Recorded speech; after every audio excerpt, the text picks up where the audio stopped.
जम्मू काश्मीरच्या कुपवाडामध्ये अतिरेक्यांचा स्थानिकांवर गोळीबार, एका नागरिकाचा उपचारादरम्यान मृत्यू. पहलगामनंतर हल्ल्याची ही 5वी घटना.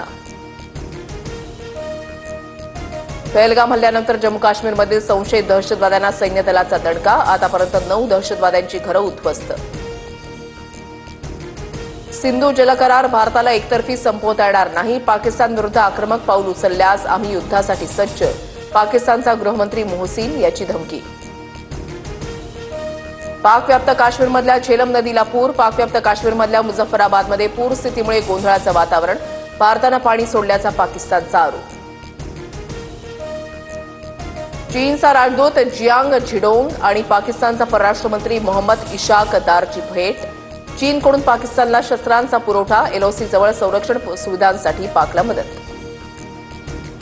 पहलगाम हल्ल्यामधील पीडितांचा नागरी शौर्य पुरस्कार देऊन गौरव करावा. कुटुंबातील एका व्यक्तीला शैक्षणिक योग्यतेनुसार शासकीय नोकरी द्यावी. खासदार सुप्रिया सुळेंची मुख्यमंत्र्यांकडे मागणी.